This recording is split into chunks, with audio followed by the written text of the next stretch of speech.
Welcome back, Hnrs. All right, welcome back to your first not refurbished, not repurposed flip in a minute, right? But yes, welcome back. The year is 2021. Yes, I am actually teaching your class. Yes, you're in my F period, but let's freaking get after it, all right? So now the big thing is we left off in class talking about the Middle Ages, right? We had a lot of laughs. Y'all made my day the other day. And basically, in a nutshell, we've determined that the Middle Ages, in essence, is just a very rough time for Western Europeans, right? So Western Europeans are going to experience the fall of Rome. And we'll talk about how, the word rough is by kind of a modern-day, judgment, modern-day comparison sense. We will talk about that a little bit in this flip and stuff like that. But basically, in a nutshell, this is kind of what it was like during the Middle Ages.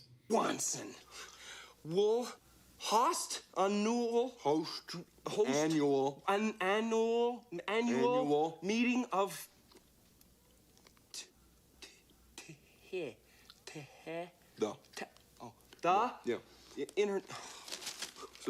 So for any of y'all have ever seen Dumb and Dumber before, that basically is what it was for me in first grade and also in the Middle Ages, right? And we left off talking about how the Middle Ages is called the Middle Ages because it's between the ancient time periods of Greece and Rome and then the modern era. And then Damari was like, oh, so smart, Renaissance, rebirth, thank you so much, Doc. And all this other stuff. And then we ended up getting into and leaving off on the stages of the medieval period, which is the early Middle Ages, the high Middle Ages, and the late Middle Ages, right? And so where we're starting off in this is the early Middle Ages, right? So what you need to do right now is just go early Middle Ages, right? We are beginning with the early Middle Ages. But the beginning of the Middle Ages, or the early Middle Ages, is defined by particular invasions or migrations, right? So you need to put invasions / migrations. Don't just leave it as invasions, but invasions / migrations, right? The thing about it is that these barbarian invasions and migrations were leading to the end of the Roman emperors, right? Remember, Rome had gotten much, much too large. Diocletian tried to save it by dividing it into 4 parts. Constantine retakes it, makes Christianity legal.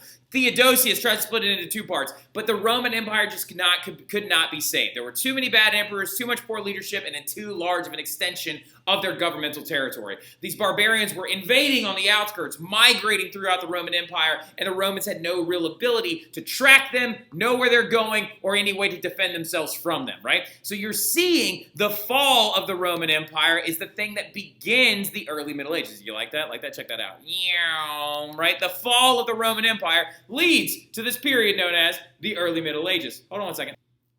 But yeah, so the early Middle Ages really starts with the fall of the Roman Empire, these invasions, these migrations of these barbarian tribes, right? Now let's take 2 seconds to describe what barbarian means, right? The term barbarian is a very loaded one, right? So first of all, before you even start writing any of this stuff down, you need to know where that word itself comes from, right? So the word barbarian is of Latin origin, right? Because barbar, or B-A-R-B-A-R, is of a Latin root word that actually is a Roman for to babble, right? So the very, very first barbarians were called barbarians just because they didn't speak Latin, right? Because the Romans couldn't understand them. Whenever they tried to talk to them, they'd be like, la, la, la, la, la, and the Romans were like, what did you just say?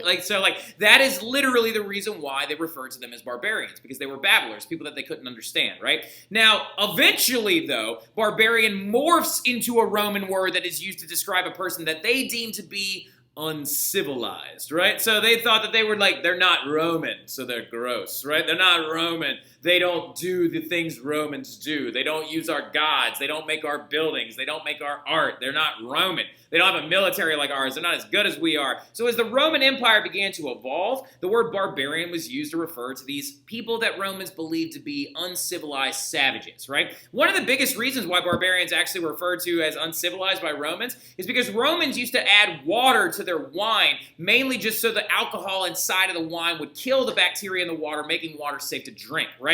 But they added water to it also so they had the ability to drink it all day long without actually being under the influence or anything like that. Barbarians didn't do that. Barbarians fermented different things and just drank them straight up. And so because of this, the Romans were like, oh, they don't even water down their wine. Another big reason they refer to them as being uncivilized. Now, getting into it, though, they're really not that uncivilized. In a nutshell, Roman, you need to get off your high horse and you need to, really, really think of the fact that the barbarians really aren't that uncivilized.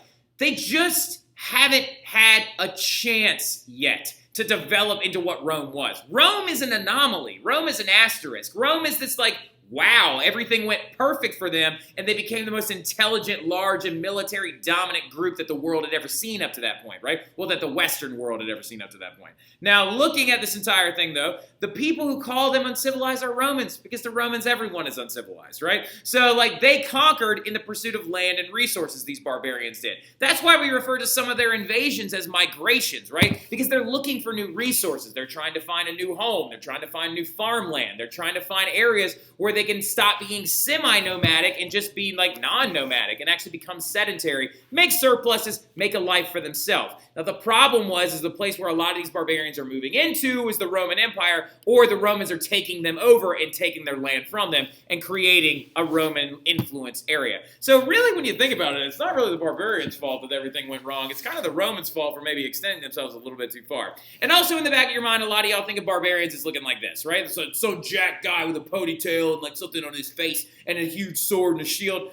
In reality, barbarians look much more like this, right? You're talking about semi-primitive people of Europe, right? When the Romans first interacted with them, most barbarians did not have a written language. Most barbarians did not know how to coin money. Most barbarians did not know how to smelt metals, right? And so most of the barbarians are going to be like a more like primitive tribal-like society, right? You got people like the Huns, or the Huns are different, but you got people like the Gauls and the Angles and the Saxons and all these other people that live up north. But as the Romans took them over, notice this key thing that's happening is the barbarians are beginning to culturally diffuse Roman ideas, right? Romans are taking them over, so cultural diffusion is occurring. The barbarians are now learning how to smelt metal, learning how to make shields, learning how to actually develop a style that's a little bit of their own that actually has devout Roman influences inside of it, right? So now, eventually though, because of this, that is why the barbarians had the ability to beat some of the Romans in military warfare, because they were learning how to fight from the Romans. Even some of the barbarians were conscripted into the armies of Roman, like, militaries, right? Like, so you might have some Germanics that actually fight in the Roman military. We'll talk about that a little bit later when we actually get to this guy named Clovis, who is going to be really, really important, okay? But in a nutshell, barbarians. Don't judge them. You don't need to write this down. You don't need to write this down. Barbarians don't need to be judged, right? We don't need to call barbarians uncivilized or savages or anything. They're just tribal people that are just making their way through. They had kings and governments, sort of, depending on which one you were talking to, right? They created money, eventually, after the Romans showed them how, and they also are going to end up settling all of Europe, and they're the origins of its current-day people, right? So, for example, if you have European blood in you at all, you have barbarian blood, right? You have like elements of barbarians inside you. For example, my family is from England. Where else? My family is from England, Scotch-Irish, and I think like a little bit like Danish or something like that. So I am descendant of the Celts, the Angles, the Saxons, and the Danes, right? So like, now, not everybody in our room, of course, is related to barbarians, but if you do have any European blood in you whatsoever, you are, in fact, related to a barbarian somewhere down the line, right? And so you're going to see these barbarian invasions and these migrations happen a lot, especially in the late Empire period, right? From Asia, you had the Huns and the Magyars coming in, and they were settling places like Russia and Eastern Europe. For example, the Magyars settled the common-day country now known as Hungary, because they literally call their country Magyar, right? So, like, that is how you say it in Hungarian. So the big thing also going into it is that you have to understand is that the Germanics are moving in as well. Yes, the Germanics as in the people who spoke German, right? Das ist gut, ja. And they are moving in. They are, wait, how would I say they are moving in? Sie laufen in. Like, so, like, they are actually walking in or moving in, right? They're coming. Kommen Sie hier, schnell. Now, so what's happening, though, is the Germanics are moving in. The Saxons, the Angles, the Goths are moving in through the north, and they're settling some of the fertile plain areas that are now modern-day Germany. Now, these Germanic peoples then began to split off and create other little cells of people. Instead of just being the Goths, now you have the Ostrogoths, who settled the modern-day Italian peninsula after the fall of Rome. The Visigoths settled modern-day Spain. The Angles and Saxons, who were types of Germanic people, settled modern-day Britain. That's why it's called England. Check this out. That's a really big thing that you need to know real fast. Let me like run over here to my other board. So when we're looking at the evolution of words and linguistics throughout Europe, you got to understand that when we're checking these things out, they all have a root cause or a root like origin in a lot of these barbarian cultures and their languages, right? So for example, when we're looking at this, can you see this? If I write that? Yeah, nice. All right, so like when we're looking at this whole thing, you got to understand And we're going to move that one. Get rid of that. So, for example, originally, England was known as the land of the Angles, right? Because the Angles were the person that settled modern-day Britain. Later on, it's going to be referred to as Angland, right, or Angleland, and then over time, once French merges with English, it's going to be known as England, right? So, and that's actually the origin of the word England. It actually goes back to the land of the Angles, right? So, same reason why it's called the Anglican Church, right? It actually goes back to the fact that they were originally settled by a group of Germanics known as the Angles, right? So, like, barbarians, they do have an important place in the progression of Western civilization's history, and they do have an important place when it comes to certain things. Like, for example, I think it was Nina and Christina yesterday who were like, oh, I get it. Like, that it makes sense. Like, that's why some of our words are the way they are. That's why English is such a goofy language, because it's a Germanic and it's a Romantic language merged together, right? So, looking at this entire thing, though, speaking of the Germanic peoples, you also then later, by the early Middle Ages period, begin to see the barbarians organizing. Speaking of that cultural diffusion, speaking of that movement, speaking of that understanding of their interacting with the Romans, and so the Romans are showing them how to do things, right? So the barbarian tribes are eventually going to start putting hereditary leaders in power, right? Because one guy will come up and he'll be like, I have a military, and he will actually pull many of these tribes into different places and create what you would now call a kingdom, right? Because he will be the king that reigns over all of those lands, right? They begin to make permanent settlements throughout Europe, and eventually they single-handedly and although they destroyed everything of intelligence throughout Europe, it's okay though, because they do eventually bring it back when we get to the Renaissance period and stuff like that. So the very first one is a guy that's going to start this area right here. So that right there is like not Rome Part 2, but it's like barbarian Rome, right? Like this place is going to be known as the Frankish Kingdom, right? So the barbarians do their first attempt at trying to create something that to them is a lot like Rome, right? Now, granted, it's not going to be nearly as intelligent, not nearly as beautiful, not made of marble, not made of like having colosseums and things like that, but they give it a shot. Like they do their best, and mainly because like they don't have written languages yet. They don't have a lot of those things. But the Franks are going to be the very first people that do it, and they create the very first kingdom since the fall of Rome, right? Now, the guy that does this is another linguistic fellow that we need to know. His name is Clovis. Now, looking at the years he was alive, as you can tell, he was about 10 years old when Rome fell. So we believe that he helped establish this thing known as the Frankish Kingdom of Central Europe, right? So this guy right here, big thing you need to jot down, he is the first king of Europe since the fall of Rome, right? Clovis Merovingian, right? That is his last name. He created this thing known as the Merovingian dynasty, right? So, like, and we know what a dynasty is because we studied, like, Egyptian history and things like that. We know dynasties are hereditary ruling families and things like that of sorts. And then also what you need to understand, though, is Clovis came to power, and he may have been a Roman military leader. Some of you are like, but wait a minute, Mr. Terry, if he's a barbarian, then why was he a Roman military leader? Because there actually was a custom and a tradition in the Roman military of allowing some of these barbaric men to work their way up through the Roman military. For example, there was one very, very famous Roman barbarian that worked his way up through the ranks of the Roman military. His name was Aemilius, and later on, after he betrayed the Roman military and sided with his German people, instead, everybody started calling him Herman the German, right? So, like, the thing about it, though, is Clovis is a lot like that. Whenever Rome falls, he may have been a Roman military leader outside of the city, right? And so what he does is he consolidates and conquers a lot of these competing tribes in the area that is now known as modern-day France, right? And he becomes their political leader, right? He basically becomes the general who becomes their king, right? Now, a funny story, too, that is really, really important about him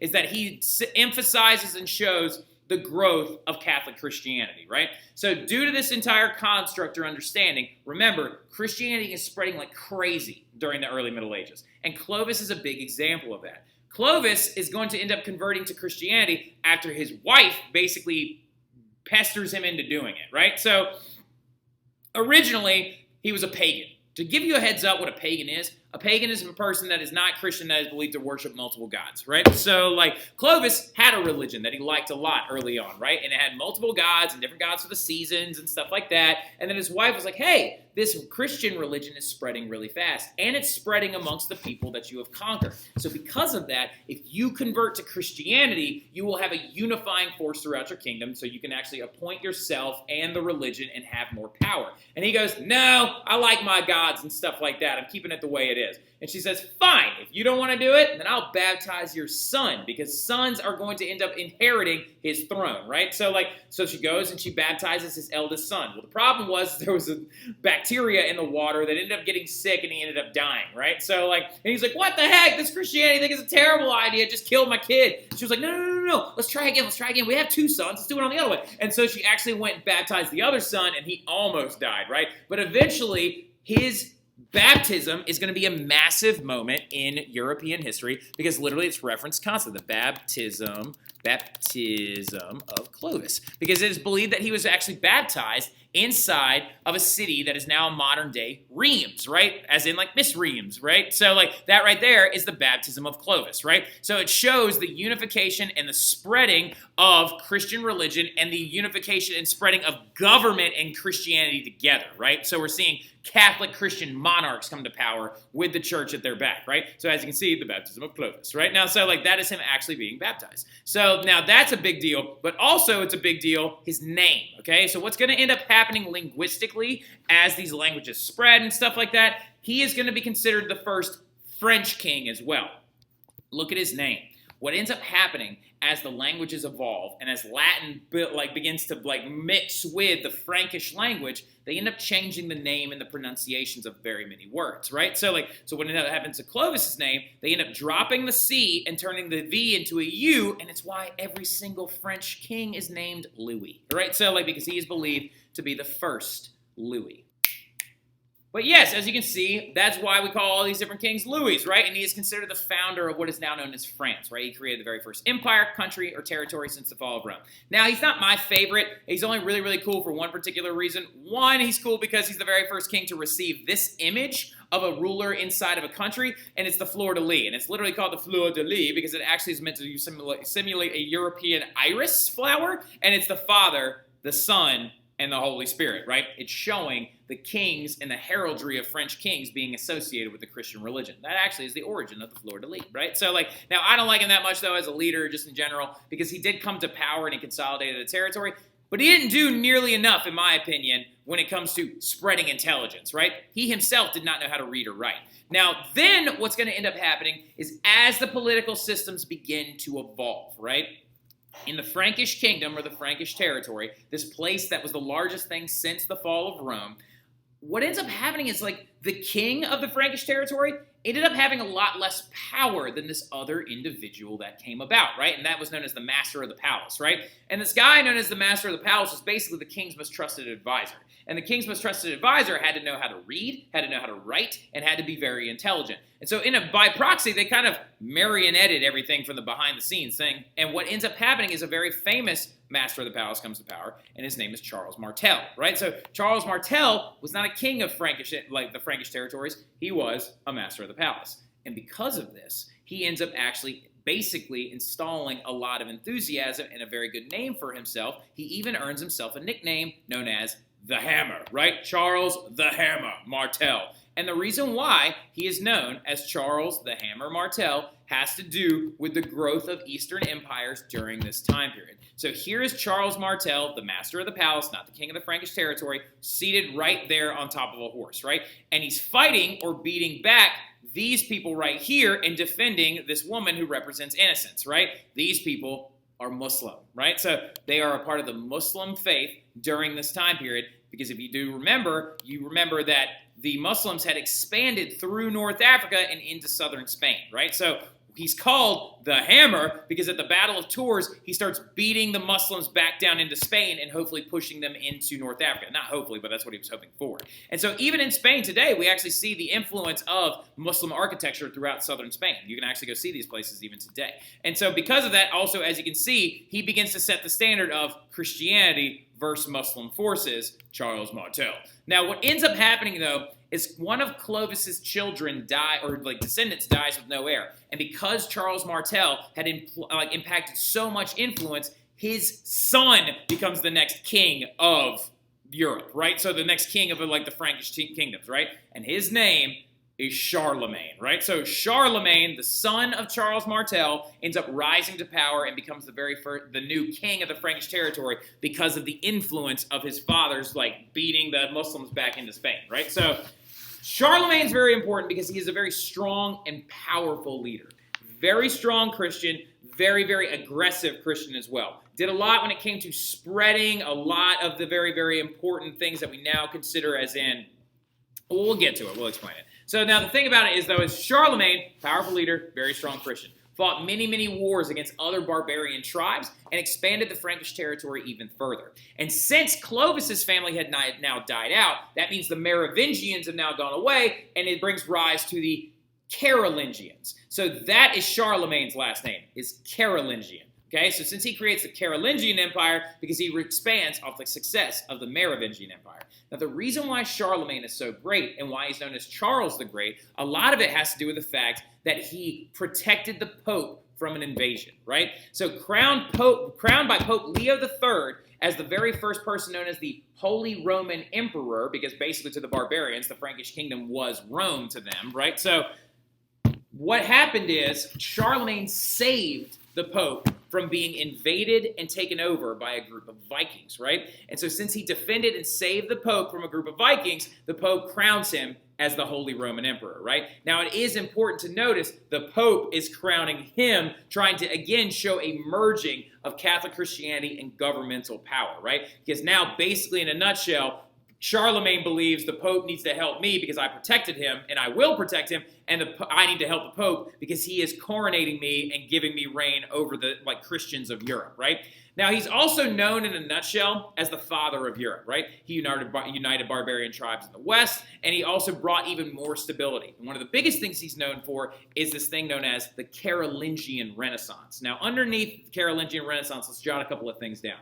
The Carolingian Renaissance was an expansion of reading and writing underneath his reign. They went from 2% literacy in Europe to 4% literacy in Europe under the Carolingian Renaissance, right? Because he made it so if anyone wants to talk to him or advise him as a noble, they must be able to read and write, right? So he is making it important for some of these people to learn how to read and write that work outside of the church. Now, also, he created or adopted this thing known as Carolingian minuscule, right? Carolingian minuscule, or M-I-N-I-S-Q-U-L-E, is the writing system we use now. That it actually is this set of letters, not the Latin Roman letters, but this set of letters, and we use capital letters to denote proper nouns, right? So he basically took Germanic language that uses capitalization systems and things like that, and merged it with Roman Latin, and created the new alphabet that we all use now in Carolingian minuscule. So the Carolingian Renaissance was an expansion of intelligence underneath Charlemagne during this time period, right? And so what we're going to do, though, is to kind of leave off on Charlemagne. We'll talk about him a little bit more. We'll talk about this war he had over a tree and all this other stuff like that. But anyway, looking at Charlemagne, as you can tell, he basically tried to remake Rome, even though it wasn't nice as Rome. And then we're going to start talking about the Vikings next class. I'll talk to y'all soon. Y'all have a good one.